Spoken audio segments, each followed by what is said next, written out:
Alrighty. How's it going, everybody? Today, we are going over the UFC Fight Night Strickland versus Hernandez card. Just happened last night. It is Sunday morning, 5:43 a.m. I make all these videos early in the morning, so sometimes if I mess up on something or don't have the most energy, that is why. But anyways, we're going ahead and we're getting right into it, starting from the bottom, working our way to the top. I got this pick right. Carly Judice versus Juliana Miller. Juliana Miller, huge underdog. She had some good moments, but overall, this was a Carly Judice fight. Yeah, just pieced her up. Did her thing with the striking. She's got really good striking, so be interested to see who they match up Carly Judice with next. Should be interesting fights. Hopefully, they match her up with another striker. Make for some fun fights. Moving up, here's a little bit of an unexpected one. I believe I went with Yadir Del Valle. I went on this one, I believe. I could have gone with Jordan Levitt. I don't remember exactly, but I went, Yadir Del Valle to get this done. Jordan Levitt gets it done. He was a big underdog too. Hindsight, this would have been a good one to put some money on. This one would have got you a lot of money if you won this. If you bet on Jordan Levitt, because he was like I think plus 235 underdog or something big. But he ended up just controlling that air. Deval didn't do too much action honestly in this one. But just did his thing grappling wise. Kept hunting for submissions, moving up position on Yadir Deval. Not the most entertaining fight, but overall good fight from Jordan Levitt. Not too much to say on these first two. The first couple fights weren't very. They were okay, but they weren't, very entertaining like we've seen on a lot of other prelims where, they can get crazy. Philip Rowe versus John Paul Limanowski. I think I went with Limanowski on this one. But then I put some money on Philip Rowe because I was like, he's a good underdog pick. Limanowski did end up winning by split decision. Philip Rowe didn't have a great fight in rounds 2 and 3. He really started to pick it up against John Paul. But it's one of those things where it's like, man, you got the physical advantage over John Paul with your reach, and you're just not using it to your advantage, and he's just not putting out enough output. Has really great hands, does Philip Rowe, but he just doesn't use them enough. And he is way too, just, attentive to not throw him or something. John Paul and Limanowski gets a split decision. Not the best way you want to enter the UFC, but he got it done against Phil Rowe. Phil Rowe's now 11-7, I believe. So let's get him out of here. Let's get him. Let's get Ode Osborne. They gotta go. They gotta go. Moving up, Ramiz Brahimaj versus Punali Soriano. I think I remember picking Punali Soriano to win.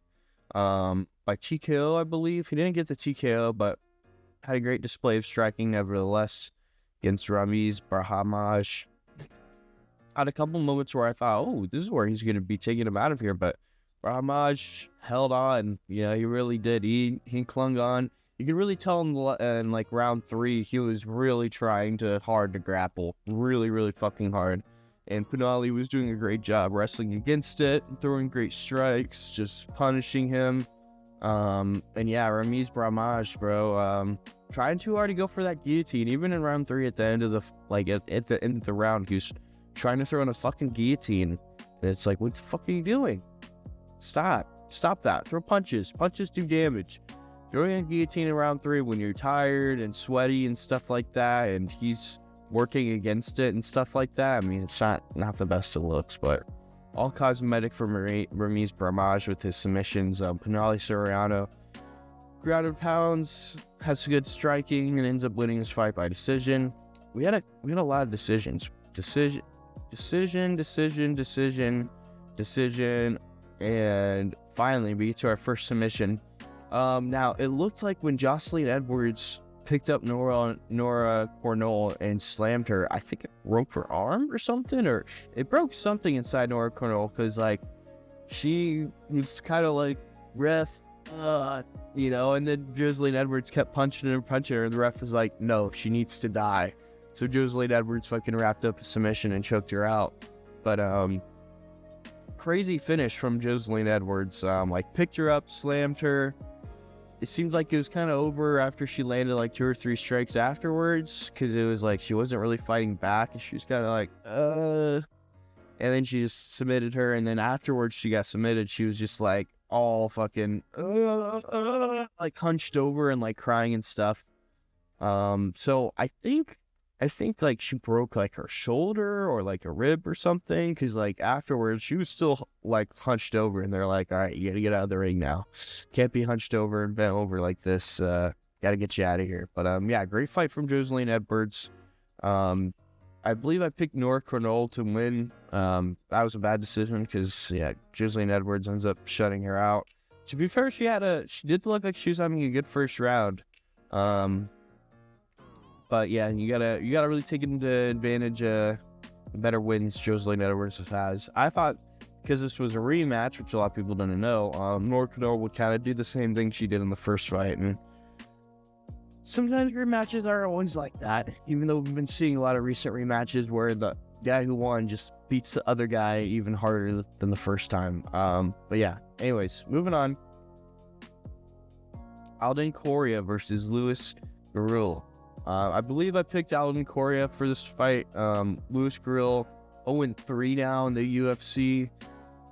Tough, because now he's like 10-3, which isn't a terrible record, but him fighting in the UFC, man, has just not been good for him. He's been getting it all bad ways. Alden Correa, superior striking again, just putting it on Luis Gurriel, just outpointing him everywhere. Yeah, Luis Gurriel had some like maybe some success moments, and there's some moments where he's like, yeah, come on. But he's just getting touched and pieced up, and Alden Correa was just moving off the back foot, throwing in shots and bouncing off Luis Gurriel's little head here, and nothing he could really do, unfortunately. This was another, it was a decision, and again, it was an alright fight, but it was nothing crazy entertaining. But Alden Correa gets done by decision, and yeah, anyways. Moving on, Mr. Ode Osborne versus Alibi Idris. Another decision. Alibi Idris stinking it up a little bit with his takedowns and stuff like that, to be completely honest with you. Ode Osborne, man, he's 13-10 now. 13-10. What are we doing? Get him out. Get him out. Gone. Boom. All right. If your losses are in the double digits, or if you're like 9-7, if you're like two losses away from the amount of wins you have, they should cut you. They should cut you. Bye, Ode Osborne. You've been nice. You've been a good little soldier, but all soldiers must go. And Ode Osborne, he needs to go. I'm sorry. Like I don't want to see his ass anymore. Alibi Idris gets it done. Again, another decision here. Nothing really crazy. Like, you didn't really shut Ode Osborne out. Pretty competitive fight for the most part. Ode Osborne had some moments, but for the most part, this was an Alibi Idris fight and doing his thing. But yeah, again, not the best look that you want. It's your second fight in the UFC. Yeah, we need a finish. We need finishes, bruh. Not a lot of people got finishes on this card. Speaking of another one I got wrong, I think I picked Chidi Njokuani. Yeah, I thought Carlos Leal was kind of going to get fucked up, to be honest with you, but Chidi Njokuani, it was very even. Very even for most of the fight.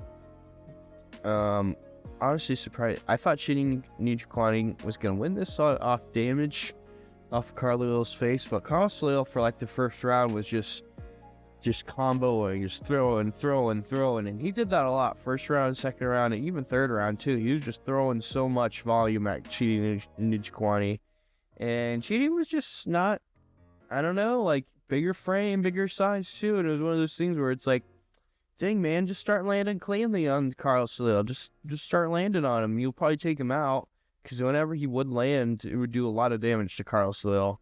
I think he could have invested in Carlos's body too a little bit. While he's throwing those combos, get a knee up into that midsection or something.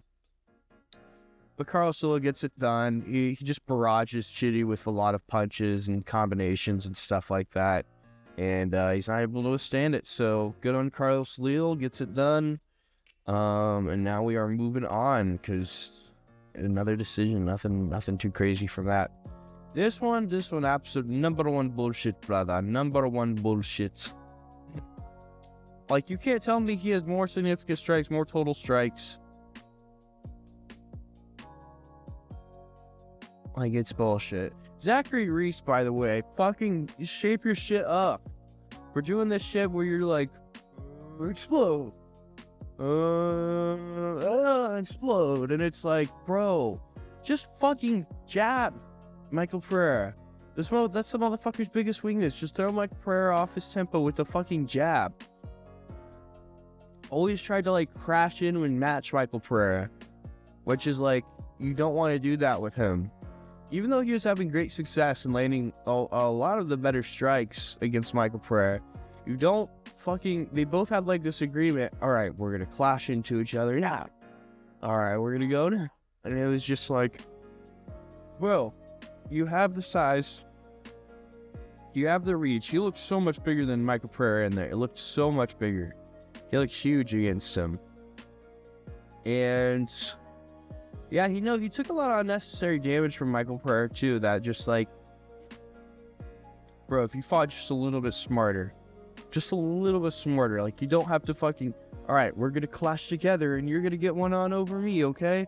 You know, like, that's the type of shit they were doing. It's so stupid. They weren't really... it wasn't like a rhythm. It was more of just like, alright, we're gonna crash. We're gonna go. Zachary Reese had a lot of good moments. I thought he got the better of Michael Pereira, even though, you know, he had a lot more damage on his face. And I think that's something, unfortunately, too, which sucks about being a white fighter a little bit, is that you're going to have very visible damage, discoloration. It's going to look really bad on you. You know, if you got the nice olive skin, nice copper olive skin, it's getting, you know, or darker skin, black skin, punches and bruises are gonna, not to be, you know, whatever. It shows up a lot less on you versus us whiteys, where, you know, we get you know, air blown in our face and our entire face turns red or pink and stuff like that. So a little bit of bad optics for Zachary. He was also blowing a lot of blood out of his nose too, which isn't a good look. Whenever you're like blowing a lot of blood out, like the judges, I think, look at that and they're like, oh, he's hurt, he's damaged, you know, and stuff like that. So, yeah, unfortunately, not the best optics for Zachary Reese. Michael Pereira also faked getting hit in the nuts, like, twice. He kind of got eye poked, like, the way it brushed over, it kind of went, like, to the side, but, like, hey, you know, like, whatever, eye poke. But the two kicks to the body were not dick kicks. They were close. They were definitely, like, right on the hip or maybe, like, a little bit on the tummy, but not on the fucking dick. And the fact that they can't go to instant replay and have the ref clearly look at it and go like, okay, obviously he didn't get kicked in the nuts, get back to fighting. If anything, if the second time it happens, take a point off. Like, come on now. You can't be faking fucking getting hit to the dick. Fucking bullshit. Michael Pereira wins. He's probably going to end up losing his next fight hilariously.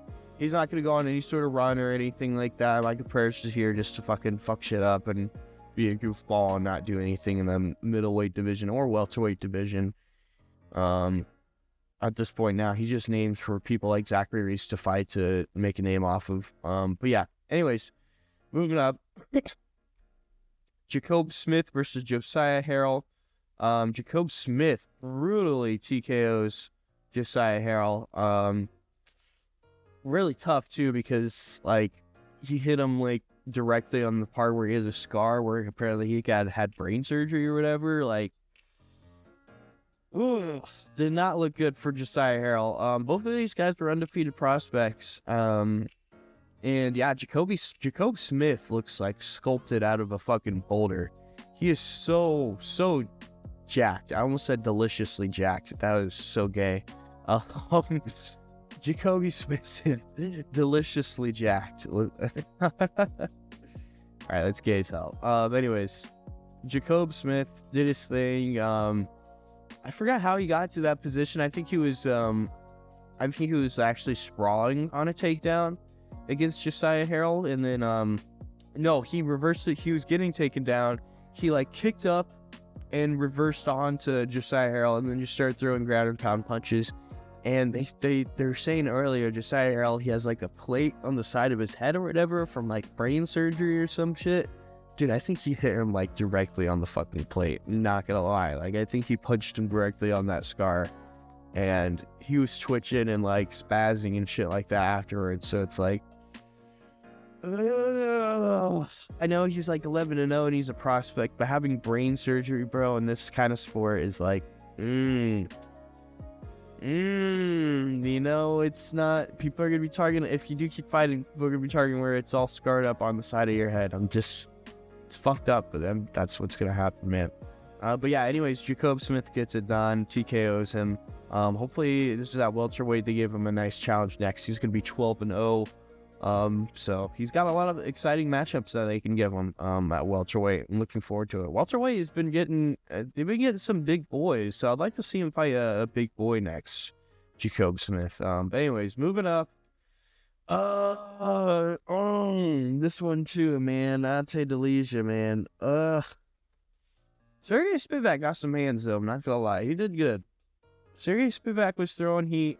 He was throwing with Ante Delija, wasn't doing boring takedown stuff. So I got to give it to Sergey Spivak. He did put on an entertaining fight with Ante Delija, but Ante just looked really small against Sergey Spivak. He was landing good shots and whatnot, but just looked smaller. He looked like even though he was landing shots, they weren't doing the damage. And again, visuals, again, perspective. Ante Delija's face bleeding, and he was really blowing out a lot of blood and stuff like that. Sergey Spivak looked pretty good for the most part, except for round 3. He was getting pieced up the most, I think.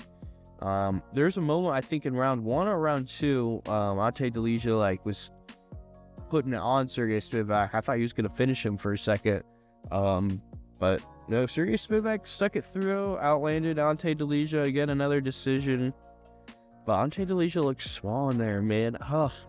It's tough. I wonder how heavy, I wonder how like natural he is at heavyweight, how big he is. Because if he's weighing like 240, 238, like, bro, you need a cut to light heavyweight. He would be a big problem at light heavyweight, Ante Delija. I think he really would be. He's pretty fast for heavyweight, so I think if he cut to light heavyweight, I think he could probably do it. He looks small at heavyweight. He really does. But maybe he'd be too big for light heavyweight. I don't know. We'll see. Sucks for Ante Delija, man. He is, I believe, 1-2 now in the UFC, so tough. Tough now. Tough for Ante Delija. Tough now. But anyways, moving on. Oh, this one was a surprise. Such a surprise. Mikel Acosta, man, he's been on a tear too. He's been on an absolute tear. KO's Dan Ige. Wow, first guy to do it against Dan Ige. Dan Ige was protesting it, but it was like, you know, he knocked him flat on his back, fucking kept punching him and stuff like that. Even if you're covering up like this, he was still landing punches around it. So I mean, good for Mikel Acosta. I picked Dan Ige to win this fight by KO, TKO, or by decision, but no, Mikel Acosta, man, he keeps proving everyone wrong. He's on a crazy win streak right now. So you really gotta, whoever they match him up with next, I think I'm gonna favor towards Mikel Acosta next, because he has really shown KO, TKO ability, and just great durability, great IQ in the ring. He's becoming a really scary prospect, honestly. I mean, we look at his record right now. I think I remember saying last time he's on a 5-fight. I think he's on a 6-fight win streak now. So he lost to Garcia. So he's on 1, 2, 3, 4, 5, and now 6. So yeah, he's on a 6-fight win streak. So watch out for Mikel Acosta. He's looking good. Yeah, poor Dan Ige, man. First guy to get. I really thought he. I never thought I'd see Dan Ige get cracked like that, get knocked down. But that's how the sport is, man. There's a first time for everything. It's first time for everything. First time for your cherry getting popped, right? Or poor Dan Ige, but yeah. Another one that happened, which, man, oh, Jeff Neal, man, wrap it up, bro. Wrap it up. You need to go back to your fucking bartending job. That's what he needs to fucking do. Fucking so stupid, bro. Pity party Jeff Neal would have for himself. Fucking, I gotta work. What can't do? You can't. Obviously, you can't dedicate your life to this full time. It seems like, and no, fucking Medic takes him out brutally. I think it was a right hand that put Jeff Neal out, but stiffens him. Absolutely stiffens Jeff Neal. Just not a good look for Jeff Neal. Medic now, I think he's ranked. I think Jeff Neal was like 14, 13, so that puts Medic ranked. I really should have looked at the fact that Medic, he's on a 2-fight KO streak, and now he's on a 3-fight KO streak. I thought the experience and the veteranship of Jeff Neal would get him to last to round 2 where he would get a finish, and I had $5 on that, so I'm disappointed in you, Jeff. But Medic gets it done, shuts off Jeff Neal literally. I'm excited for Medic and whoever. I mean, welterweight is on fire right now. This was a great night for welterweights. A lot of great welterweight fights and a lot of movement in the welterweight division, to be honest. There was 1, 2, 3, 4, 5 welterweight fights in this card, so a lot of unranked fights, and so hopefully we get to see some more cool, exciting matchups at welterweights. I'm excited for it. Jeff Neal, I think this is it for you, bro. I think he should hang it up, genuinely, because now he's on like a 3 or 4 fight losing streak. He beat Dos Anjos by KO, but like, does that even fucking count? So now 1, 2, 3, now 4, man. Not good. Not good for Jeff Neal, Hands of Steel. He was number 12, so best case scenario is like he's 15 now or something like that, or 14. But we'll see. Anyways, moving on. Sean Strickland, Anthony Hernandez. I was right. This is the one I bet the most money on. I got about $100 from it, so really happy about that. What can I say, man? Sean Strickland gets it done. Very surprising. Very surprisingly, he gets the KO, TKO. I honestly thought he wasn't going to get it. I was hoping he would. I definitely put money on it for him to get the KO, so that's TKO. And I think I even predicted in my video, I said he would win by KO or TKO, like round 4 or round 5.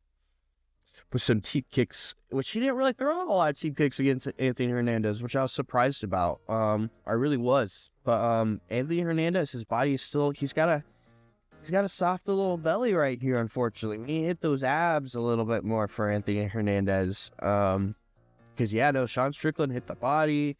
He just worked Anthony Hernandez really well. Again, jabs, 1-2s. Everything was landing for Sean Strickland. The jabs were really money. I think it was round 2 and round 3, especially at the beginning of round 3, and then like the end of round 2. The jabs and the 1-2s were starting to really land on Anthony Hernandez. And Hernandez did try to wrestle, but Sean Strickland was showing really great takedown defense. Just chucked them off and was able to stop all of them.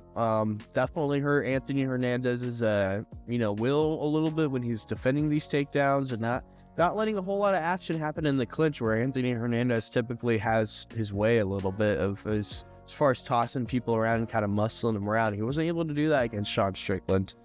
8-fight win streak comes to a close now too for Anthony Hernandez. I was really surprised Sean Strickland was this much of an underdog. Plus 220 is like pretty crazy for the fights that he had with DDP and Adesanya. I'm really surprised he was the plus 220 underdog against Anthony Hernandez, which makes me big money. So I'm happy about that. Really great finishing sequence too. It's gonna be put in some nice edits. Really great. Like, Sean Strickland needed a great TKO finish for his comeback fight, so I am really happy that he has won, and you can put him against Kamzat, honestly. I mean, like, I wouldn't be too bad against. I mean, we look at his record here. His last fight was ADP in 2025, February 8th. So he's lost to the champion. He just came back. He beat a guy on an 8-fight win streak who's number 4. Who would have probably definitely gotten a title shot if he beat Sean Strickland against Khamzat. So I think Strickland against Khamzat, I think that's what they're going to probably end up doing. I'm excited for it. I'm looking forward to it. Should be pretty interesting to see how good Sean Strickland's wrestling is. But man, Khamzat he's been showing that he's just levels above everybody in the wrestling department. But Sean Strickland can keep up a nice cheap and a nice jab like he does, man. You never know. You never know. So yeah, I'm happy Sean Strickland won. I can't wait to see who they match up Anthony Hernandez with next, because I mean he's still a great fighter. They'll probably place him with someone like Barajo. Man, he beat Pereira. Damn. Pereira's not that great of a win now, to be honest with you. Hate to say it. But yeah, very exciting matchups at middleweight and welterweight. Did a lot for those divisions. So, yeah, really great. Pretty great card. Unfortunately, a lot of decisions. We had a lot of stinkers on this card. A lot of fights where, I had some of my friends going, when is this going to get good? Unfortunately. But yeah, there was a decision, finish, submission, decision, and then we got a nice KO here. We got another decision, but then we had all 3 KOs/TKOs for our last 3 fights, and that's how you should end the card. But the end of the card should end with a finish of some kind, or a couple finishes. So I'm really happy about that. Thank you guys for watching, and have a great day. Bye.